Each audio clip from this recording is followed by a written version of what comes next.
Salut les amis, c'est Ben de Gorg Factory. Aujourd'hui, ça faisait longtemps, petite vidéo Moonstone. Et là pour l'occasion avec Tom, mon fils, on va jouer sur un terrain un peu particulier. Je vous laisse tout de suite découvrir la table de jeu qui est vraiment hors norme par rapport au standard du jeu.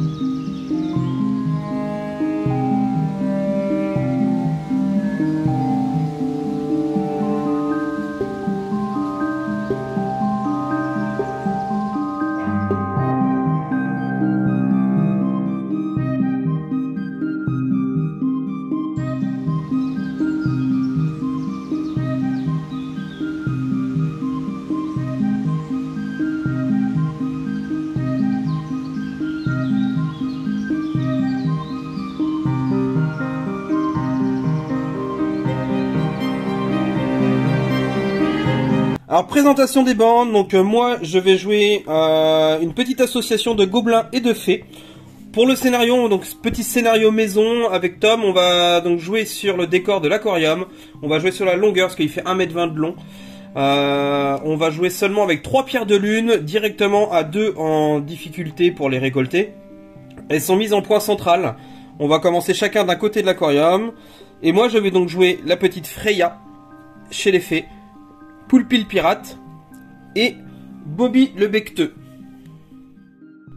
Donc concernant la bande de Tom, qui va jouer du coup des humains, 3 humains, enfin 2 humains plus un géant. Il va donc jouer le frère Flavius avec sa masse, autrement appelé frère Tuck. Il va jouer Flint Flock, appelé le sniper. Et il va jouer le géant, qui s'appelle Mashtrip, mais qu'on appelle tout simplement le géant.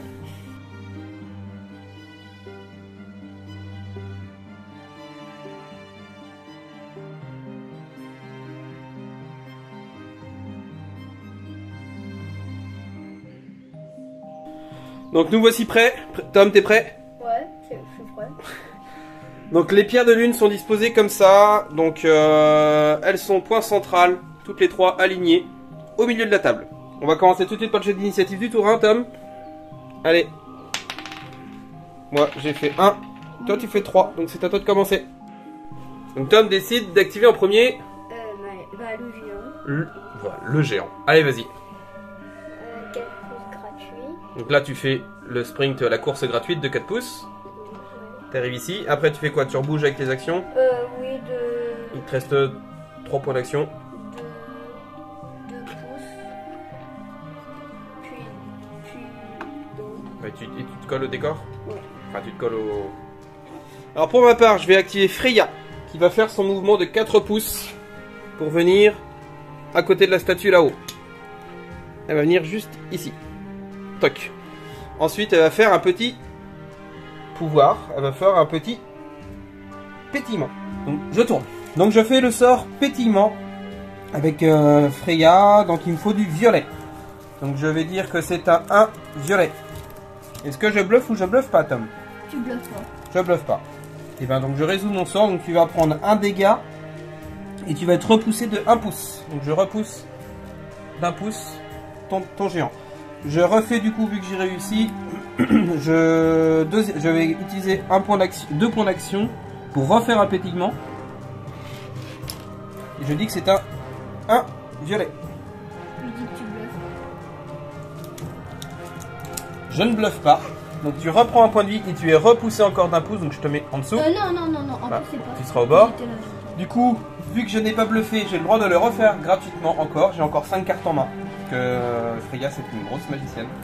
Donc je vais le refaire à nouveau. C'est un 1 violet. Tu bluffes. T'es sûr de toi? Bah, tu sais pourquoi? Il y a un violet dans mon paquet, il y en a que 3. Effectivement, je bluffe. Donc du coup, t'as le droit de remplacer ma carte par une des tiennes. Si je t'en mets un violet, c'est dire que ça marche. Bah oui. Bah, ok. Donc tu mets, voilà, tu mets la carte de ton choix. En bleu. Pourquoi Donc j'ai pas- mon sort ne passe pas. Donc du coup, le géant se retrouve décalé. Moi, ce qui m'a permis en fait de le sortir de la pierre de lune et il peut plus la récupérer tout de suite. Il va être obligé de se rapprocher pour pouvoir la récupérer. Il me reste un point d'action et je vais le garder pour pouvoir réagir si jamais il se passe des trucs mauvais pour moi. À toi, Tom. Tom, tu actives qui? Le sniper, que je le déplace de 4 pouces dans l'eau. Et je crois que je peux tirer sur la fée. Tu veux tirer sur Freya? Ouais. Et il vérifie ta distance. Son tir de snipe c'est à 12 pouces. Non, c'est trop court. Ça manque un petit peu. Il faut que tu avances encore pour le prochain tour. Alors moi je vais tout simplement avancer Poulpi le pirate. Il va faire sa course de 4 pouces pour passer là. Le rocher faisant moins d'1 pouce de haut, il peut passer sans problème. Et il va grimper là. Et pour aller au maximum se rapprocher de la pierre de lune qui est là-bas. Ou peut-être aller sur celle de gauche. Du coup j'ai fait ce que j'ai dit que j'allais faire. Poulpi le pirate est venu, il a couru tout ce qu'il pouvait pour aller se mettre au contact de la pierre de lune qui est là-bas. 4 Tes 4 mouvements gratuits. Tom a fait la même chose que moi avec Frère Tuck, hein, il l'a avancé du maximum pour venir se coller à la pierre de lune. Et il me reste du coup à activer Bobby le Becteux qui va tout simplement aller voir le sniper en s'avançant de son maximum. Donc il va avancer de 4 pouces plus 4 points d'action. Donc c'est 4 points d'action. Il va remonter la rivière. Bien entendu, hein, normalement l'eau c'est un terrain difficile. Mais au vu du décor, hein, on s'est mis d'accord que là il n'y avait pas réellement de terrain difficile à part les gros éléments de décor. Parce que sinon c'était trop compliqué d'avancer. Et ça m'aurait vraiment avantagé du fait que moi j'ai Freya et que les fées volent et qu'elles ignorent les mouvements des terrains. Donc ça aurait vraiment été avantageux pour moi. Donc du coup c'est pareil pour tout le monde. On est relativement à l'aise dans l'eau, sur les petits cailloux. Ça permet de pas trop nous pénaliser. Et il me reste 3 points d'action. Enfin 4 points d'action. Du coup je vais en utiliser 3 pour aller au contact de la pierre de lune. Et je vais utiliser mon dernier point d'action pour commencer à creuser et descendre la pierre de lune à 1 en difficulté. Début du tour 2, initiative. Alors pour moi, 5. 1. Donc c'est moi qui commence. Donc je vais commencer par activer Poulpi le pirate qui va d'abord utiliser 2 points d'action pour ramasser la pierre de lune. Et ensuite, il va faire sa course de 2 pour s'éloigner et son dernier point d'action pour se prendre ses jambes à son cou et se sauver. Parce que Frère Tuck est juste en face de lui. Tom, qu'est-ce que tu vas nous faire de beau? Je compte tirer sur Poulpi le pirate. Avec qui? Le sniper. Le sniper. Donc tu actives le sniper et tu fais son tir sur Poulpi le pirate. Et bah c'est parti. Donc le tir de sniper, il lui faut du vert. Tom, tu mets quoi? Je mets un 2 verts. Un 2 verts? Moi je dis que tu bluffes pas. Donc j'accepte. Donc je prends 3 dégâts, c'est ça? C'est 2 plus 1 je pense. Tom a fait une belle action. Donc il m'a enlevé 4 points de vie. En fait c'est 2 plus 2. Enfin X plus 2 points de vie perdus. Donc Poulpi a perdu 4 points de vie. Et derrière il était juste à côté de la pierre. Il utilise son mouvement gratuit de course pour venir se mettre au contact de la pierre. Moi je l'avais déjà réduit à 1. Il lui reste un point d'action. Il ramasse la pierre. Tu peux récupérer la pierre et la mettre sur ta carte. Donc moi à mon tour je vais activer Freya. Parce que il lui reste plus que lui à activer et Frère Tuck. Mais j'ai pas le choix, faut que j'active Freya pour essayer de repousser lui pour pas qu'il vienne me taper parce qu'il a des grosses mains et il risque de faire très mal à ma petite fée. Et il a un gros couteau. Et il a un gros couteau. Donc en fait changement de programme, Freya elle va soutenir Poulpi et elle va aller essayer de taper sur Frère Tuck parce qu'il a quand même beaucoup moins de points de vie que le géant. Alors je vais du coup utiliser le pétillement. Je vais mettre 2 violets. Est-ce que je bluffe ou je bluffe pas? Je dis que tu bluffes pas. Je bluffe pas, donc tu vas prendre du coup... Non, tu bluffes.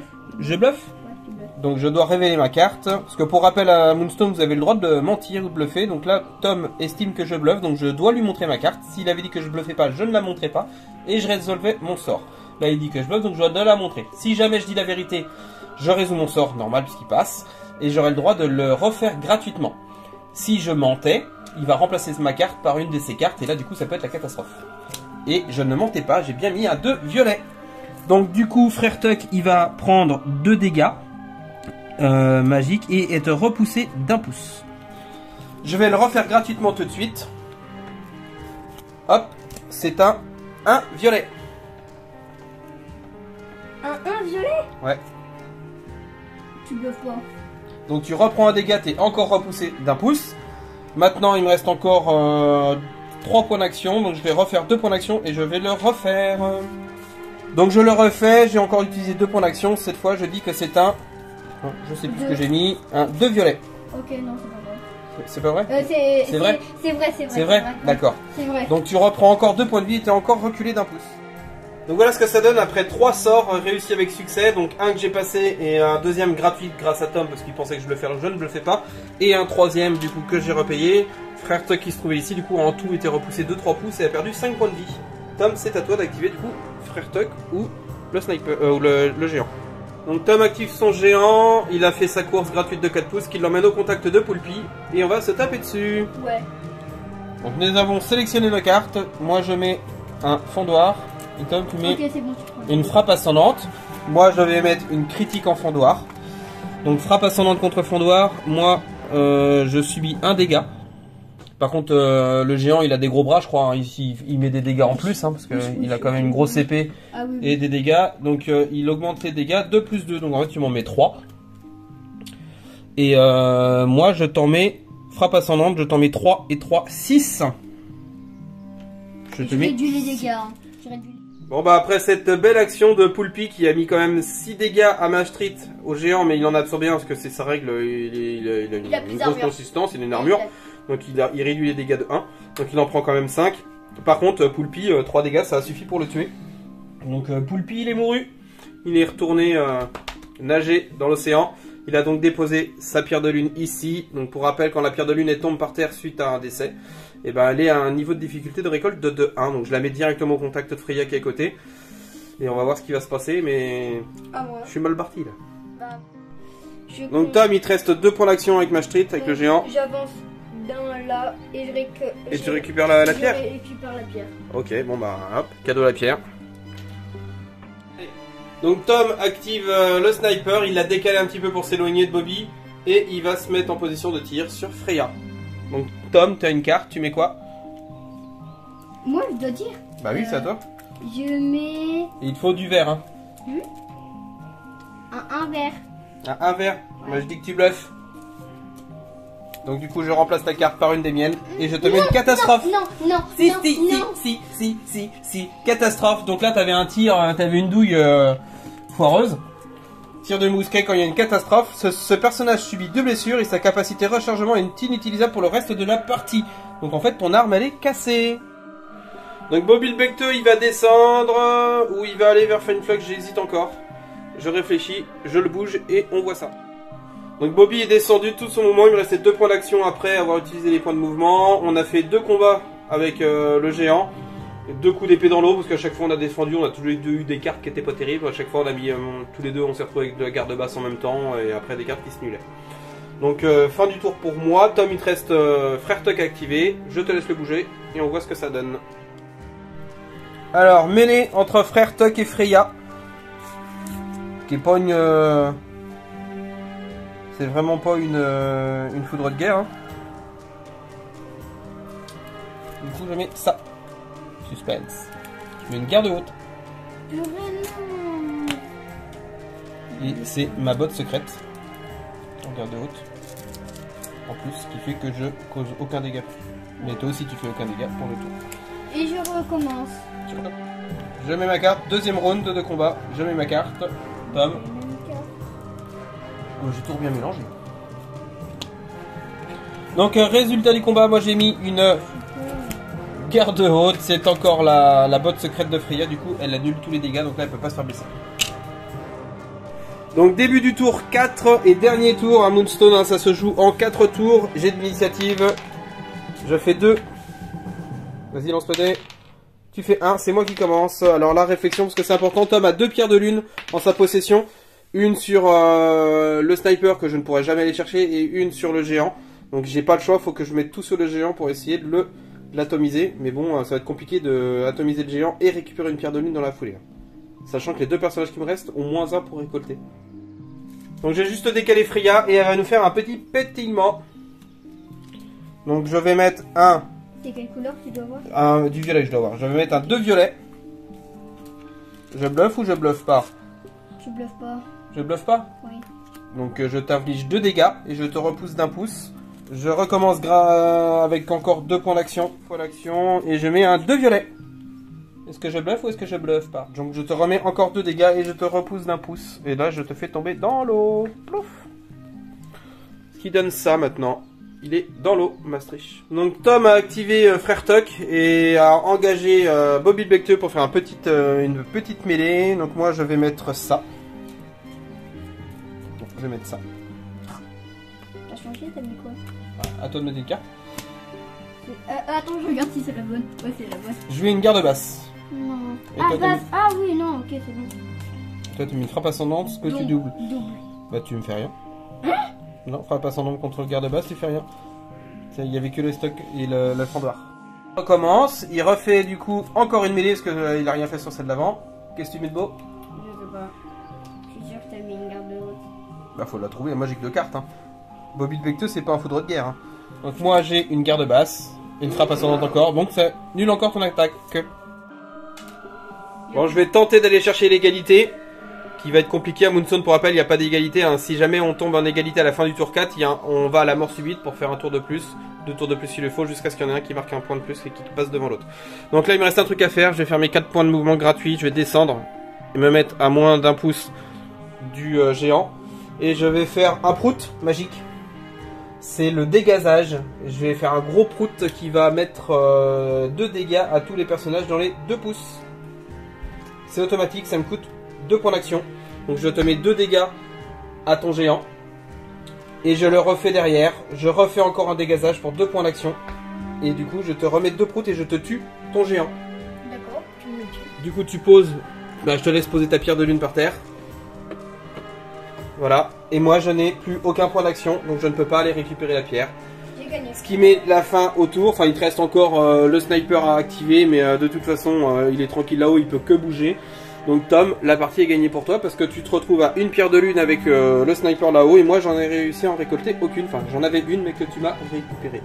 Donc victoire de Tom. Je l'ai même pas récupéré. Bah si tu me l'as piqué avec ton géant. Juste tué. Et donc alors ça fait quoi de gagner? J'ai l'habitude. Donc partie terminée avec Tom. Donc c'était assez rapide, hein, normal on jouait à 3 figurines. Pour rappel dans les règles normalement le jeu prévoit 6 figurines de chaque côté quand on joue à 2 joueurs. Là, on voulait jouer sur le décor. Ça fait un bon moment que Tom, il voulait absolument jouer sur mon décor de fond de table. Donc, c'est mon décor d'aquarium qui habille la table. Donc, c'était l'occasion de jouer dessus. À 3 figurines, ça s'y prêtait plus. Donc, c'était rigolo et on a joué sur un bel air de jeu comme ça. Donc, victoire de Tom. Bravo à lui. Là, il a bien joué son coup et là, je ne pouvais pas remonter de toute façon. Donc, victoire pour les humains et défaite pour l'alliance des gobelins et de la fée. Si t'as pas pris.